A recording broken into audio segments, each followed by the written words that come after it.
हाँ ध्यान दो, प्रश्नावली 7.2 क्वेश्चन नंबर 4, ठीक है।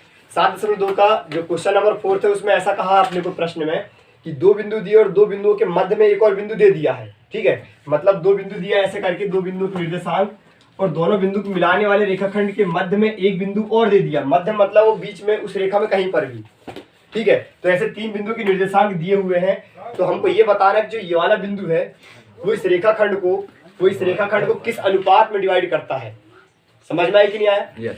क्या बताना आयुष कि जो अपने पास जो तीसरा नंबर का जो बिंदु दिया हुआ है, तीसरा नंबर का बिंदु पहले और दूसरे नंबर के बिंदु को मिलाने वाले रेखाखंड को किस अनुपात में विभाजित करता है, ठीक है। तो सबसे पहले हम लिखेंगे दिया करके। क्या दिया बताओ? लिखेंगे दिया है बिंदुओं के निर्देशांक। क्या दिया बोलो? बिंदुओं के निर्देशांक। राइटिंग समझ में आ रही ना? ठीक है।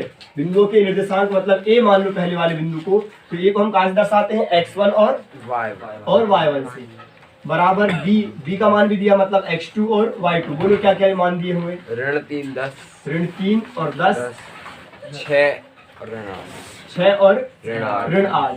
तो क्वेश्चन में ऐसा कहा देखो कि बिंदु ऋण 3 10 और 6 और 8 को मिलाने वाले रेखाखंड, ठीक है, तो मिलाने वाले रेखाखंड पर स्थित एक और बिंदु, ठीक है, मतलब वो जो बिंदु है विभाजन बिंदु है। वो कौन सा वाला बिंदु है? विभाजन बिंदु है। तो अपने को अगला वाला जो बिंदु दिया वो दिया विभाजन बिंदु। क्या दिया बताओ? विभाजन बिंदु दिया हुआ है। विभाजन बिंदु उसको बोलते हैं पी, उसको बोलते हैं अपन क्या सिर्फ ओनली एक्स और वाई बोलते हैं ना, सॉरी बात नहीं करना है, ठीक है। क्या समझ में आ रहा है कि पी मतलब कि एक्स और वाई दिया, ये हमको कितना दिया बोलो? ऋण 1 और 6। मतलब ये वाला जो बिंदु यहाँ पर है ऋण 1 6 यहाँ हो गया, ये वाला बिंदु हो गया ऋण 3 और 10 यहाँ पर बिंदु ए, और बिंदु बी का मान हो गया 6 और ऋण 8। ये समझ में आया कि नहीं आया? तो हमको ये बताना कि जो दोनों बिंदु को मिलाने वाले रेखाखंड को है, ये वाला बिंदु किस अनुपात में डिवाइड कर रहा है, ठीक है। मतलब इसका जो अभिष्ट अनुपात है m1 और m2 यही ज्ञात करना है। इसके पहले वाले सवाल हमने देखे थे कि m1 m2 के मान दिए होते थे, ठीक है। या तो ये वाला बिंदु ज्ञात करना होता रहा या फिर ये वाला या फिर ये वाला, ठीक है। लेकिन अभी वो तीनों के तीनों बिंदु दिए हैं, हमको m1 अनुपात m2 ही ज्ञात करना है कि कौन से अनुपात में ये तीनों बिंदु हैं, ठीक है। मतलब बीच वाला जो बिंदु है वो पहले वाले बिंदु और दूसरे वाले बिंदु को मिलाने वाले रेखाखंड को किस अनुपात में डिवाइड करता है। समझ में आया कि नहीं आया? ठीक है ना। तो क्या करेंगे बताओ? हम मान लेंगे कि माना कि जो ज्ञात कर उसको मान लेंगे हम, माना कि बिंदु P या माना कि अभिष्ट अनुपात, ऐसा लिख सकते हैं हम डायरेक्ट, माना कि अभिष्ट अनुपात, अभिष्ट क्योंकि हमको जो ज्ञात करना हो तो प्रश्न में दिया है, ठीक है। अनुपात, अभिष्ट अनुपात बराबर क्या बताओ? m1 अनुपात m2 है। m1 अनुपात m2 है। समझ में आया कि नहीं आया? आ गया ना। तब हम क्या करेंगे? इसको करेंगे सॉल्व कैसे करेंगे? हम बोल देंगे कि माना कि जो बिंदु P है, बिंदु P रेखाखंड AB को m1 अनुपात m2 में विभाजित करता है। यहाँ लिखेंगे चूंकि, अतः कर लिखो, अतः बिंदु P, अब हमको अनुपात भी मालूम चल गया आयुष। क्या मालूम चल गया? अनुपात। किस अनुपात में डिवाइड करता है? m1 अनुपात m2 में। तो उसी बात को लिखेंगे जो हमने प्रश्न नंबर पहले और दूसरे में किए थे, ठीक है। इसके बाद वाले क्वेश्चन जो हम किए रहे वही रखो, ठीक है। क्या समझ में आया कि हमारे पास जो ये बिंदु दिया हुआ है इसको हम क्या लिखेंगे अतः बिंदु P रेखाखंड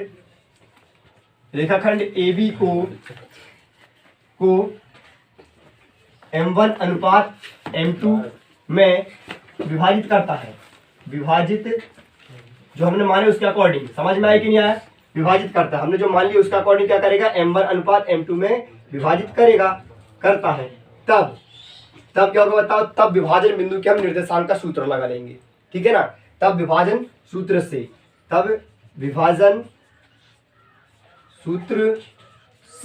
विभाजन सूत्र क्या होता है? सभी यहाँ पे अच्छे से ध्यान देंगे, x, ठीक है। विभाजन सूत्र से हम किसका मान निकालेंगे? x का। तो x का सूत्र क्या होता है? x बराबर होता है m1 x2 plus m2 x1, यही होता है, ठीक है। अपन में क्या होता है?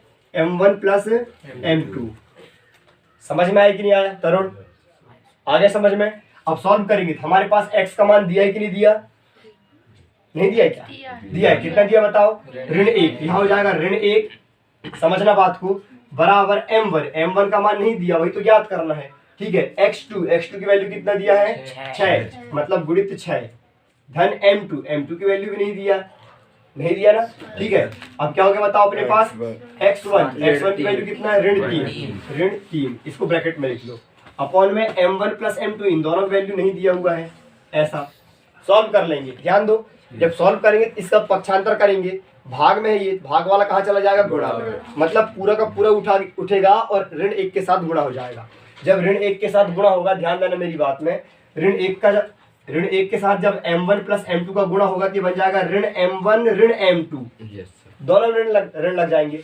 समझ में आया कि नहीं आया? बराबर यहाँ पे क्या हो गया 6m1 हो गया, ये 6m1 गुणा कर लिया मैंने, और जब इसका इसमें गुणा करूंगा तो ऋण 3m2। समझ में आया ना? अब क्या करना है इसके बाद, m1 वालों को एक तरफ और m2 वालों को एक तरफ। अच्छा m1 वाला जो यहाँ पे उसको यहीं पे रहने दो, लेकिन m2 वालों को कर दो उस साइड, और उस साइड से m1 वाले का पक्षांतर कर लेंगे इस साइड, मतलब m1 एक साइड और m2 दूसरे साइड। तो क्या हो जाएगा, ये माइनस m1 जो लिखा था वो तो रहेगा, यहाँ से m1 पक्षांतर होगा बन जाएगा माइनस 6m1। समझ में आया ना? प्लस 6m1 था तो यहाँ पे जाएगा माइनस 6m1 हो गया, और यहाँ वाले m2 का पक्षांतर उस साइड कर दूंगा, तो यहाँ पे ऑलरेडी पहले से लिखा है माइनस 3m2, और ये वाला जाएगा बन जाएगा प्लस क्या बन जाएगा m2। समझ में आया कि नहीं आया?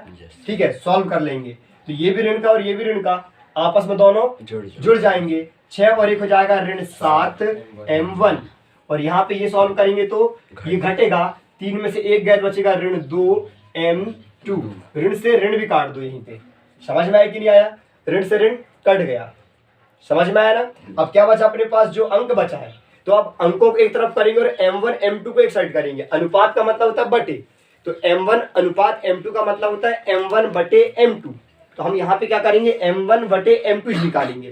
तो m1 बटे m2 कैसे निकालेंगे, इस m1 को मैं यहीं पे रखूंगा, और जो ये गुणाम लिखा है m2 उसका पक्षांतर करूंगा m2 का, अंक का नहीं करूंगा, अंक वही रहेगा, लेकिन जो अपने पास m2 है उसका पक्षांतर होगा भाग में जाएगा m2, और यहाँ पे जो गुणाम 7 लिखा था उसका पक्षांतर कर दूंगा ये वाले 7 का, ये गुणा वाला कहाँ चला जाएगा भाग में, तो यहाँ पे बचा अपने पास 2 और 2 के भागित में जाएगा 7, अतः m1 अनुपात m2 बराबर 2:7। ठीक है। अच्छा, ये हमने सिर्फ x से निकाले, तो इस आंसर की पुष्टि करने के लिए हम इस m1 अनुपात m2 के मान को किसमें रखेंगे, y वाले सूत्र में। तो यहाँ पे लिख सकते हैं अतः ऐसा लिख सकते हैं, अतः m1 अनुपात m2 बराबर क्या हो गया 2:7। समझ में आया कि आया? आ गया समझ में ना? ठीक है, क्या समझ में आया? अतः m1 अनुपात m2 बराबर 2:7 हो गया। लेकिन अभी हमारा आंसर सही है या फिर गलत, इसकी पुष्टि के लिए यहाँ ध्यान दो, पुष्टि करने के लिए हमारे आंसर की जांच करने के लिए हम क्या करेंगे, अभी y रह गया था, सिर्फ मैंने x वाला सूत्र लगाया। विभाजन बिंदु के 2 सूत्र होते हैं, x का अलग और y का अलग, भुज का अलग, कोटि का अलग रहता है ना, तो हम क्या करेंगे, कोटि वाले सूत्र में हम उस m1 अनुपात m2 के मान को रख के देख लेंगे। यदि मान लो हमारा आंसर संतुष्ट होता है तो हमारा जो आंसर आया वो सही है, ये वाला आंसर 2:7। ठीक है ना? क्या करेंगे बता, पुष्टि के लिए, ऐसा लिख दो, पुष्टि के लिए और कुछ नहीं करना, पुष्टि के लिए डैश करो, पुष्टि के लिए y का मान निकालेंगे, विभाजन बिंदु y का निर्देशांक। ठीक है, समझ में आया कि नहीं आया? तो y का निर्देशांक क्या हो जाएगा, ये हो जाएगा अपने पास y का अंक क्या होना चाहिए, y का सूत्र होता है m1 y2 plus m2 y1 अपन में क्या हो जाएगा m1 प्लस m2। सभी के समझ में आ गया ना? y की वैल्यू क्या है, y की वैल्यू है 6, यहाँ पे जाएगा 6 इक्वल टू m1 की वैल्यू, अब हमको जो ज्ञात है उसको रख के देखते हैं मान को m1 और m2 को, यदि मान लो संतुष्ट हो जाएगा सवाल तो अपना जो m1 अनुपात m2 आया वो सही है। ठीक है, m1 की वैल्यू क्या हो गया बताओ, 2 हुआ।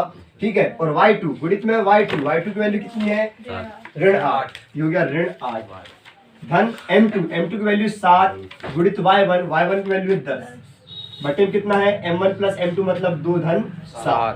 इस 6 को 6 लिखो, बराबर को बराबर, और इसको सॉल्व कर लेंगे, 8 दूनी कितना हो जाएगा ऋण 16, और 7 धाम कितना हो गया 70, बटे में कितना हो गया 7 और 2 9, 6 बराबर 70 में से 16 के कितना बचेगा 54।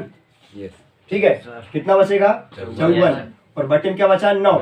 ठीक है, 9 से काट देंगे, 9 से 54, 6 बराबर 6, मतलब अपना जो आंसर है अतः m1 अनुपात m2 सही है, क्योंकि संतुष्ट हो गया। ठीक है, इस प्रकार अपन क्या बोलेंगे, देखो कि हमारे पास m1 अनुपात m2 जो आ गया, आंसर हम लिख सकते हैं अतः अभिष्ट अनुपात जो ज्ञात करना था, यहाँ पे मैंने माना था, ये माना कि अभिष्ट अनुपात m1 अनुपात m2 है। ठीक है, ये माना कि जो अनुपात है अपना m1 अनुपात m2 है। अतः अभिष्ट अनुपात क्या होगा, अभिष्ट अनुपात मतलब कौन सा, m1 अनुपात m2 का मान क्या आ गया, 2:7 आंसर। ठीक है ना, समझ में आया कि नहीं आया? ठीक है।